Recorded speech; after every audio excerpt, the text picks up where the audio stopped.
Also on Rampage from this past Friday night, Miro came out and did an interview. I didn't really care. But then Eddie Kingston came out, and I said, okay, I'll listen a little bit. Apparently, now on TNT, you can just say bullshit, whatever the...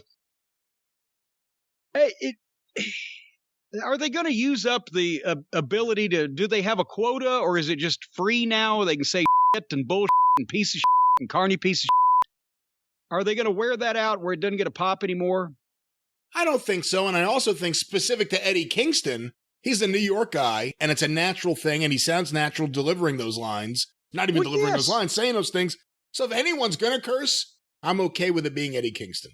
Well, I'm not, but I'm just astonished at the things you can say on if we'd have said any phrase related to shit on TBS, which there was no TNT, 30 years ago, we'd have never seen the light of TV again, and now they're okay with it. But people don't even know. You told me the other day that it would be offensive if I was to ever, and that's why I would never do this, but it would be offensive if I referred to some unknown female wrestler as the president of the Itty Bitty Titty Committee. You told me that would be offensive, and so I didn't do that. But people can say bullshit on live national free cable. First of all, for the record, I didn't tell you I would be offended. I told you there will be some people out there. People would be offended. Right. Yes. People will be offended, and someone will say, "Oh, look what he said." He's I haven't done the voice in a while. But you can say bullshit on basic cable. Can't say itty bitty titty. I'm just making these notes of all this. You can say titty. It's about the way you use the word titty and how. Well, itty and bitty isn't even as bad a word as titty. Because you're not saying titty. Look at those titties. You're saying no titties, and you're saying it in a way that makes it a negative thing. Well, it is. No, actually, not if you're athletic or happy with it. I'm sure it's you're not fine. Well, I used to know a girl many years ago that had a T-shirt that said "Itty Bitty Titty Committee" on it. She was proud of it.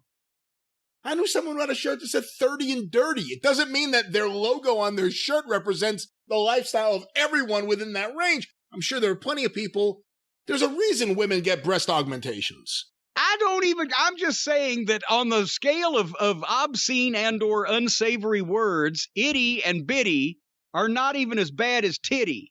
And titty has never been as bad as bullshit. But it's the itty and bitty in conjunction with the titty that's the issue. Not the titty and not the itty and the bitty. When you put them all together, that's what causes the problem.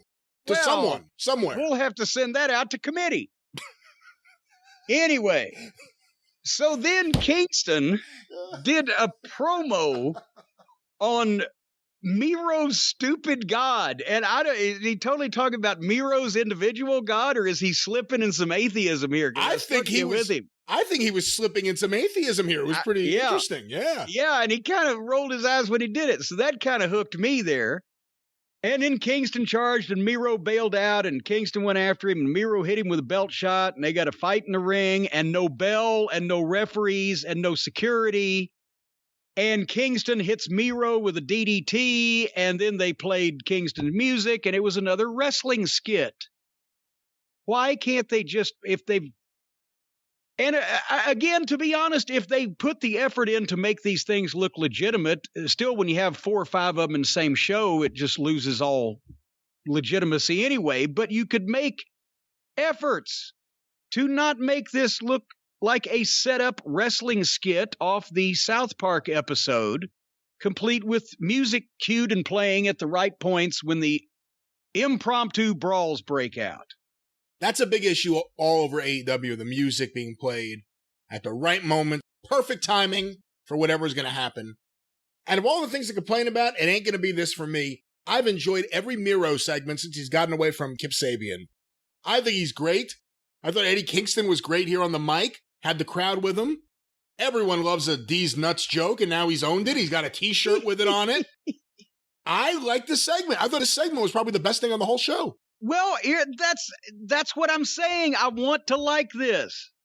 I didn't particularly care about Miro to begin with. Just I know he's looked better since he got rid of Pip and quit being the best man at the wedding or whatever. But Kingston brought it up, so I'm okay. And they're going to have a fight. And then they have a fake wrestling angle instead of anybody trying to put some oomph in this and some jeopardy and have some chaos and have people. Yeah. You don't. How can you get heat when you're doing something when the something is so dastardly and horrible and dangerous that absolutely nobody in the company is trying to stop you from doing it? That's my problem. Anyway, highlight of the show. Highlight of the show. Well, there you go. That's on the Ole Anderson scale.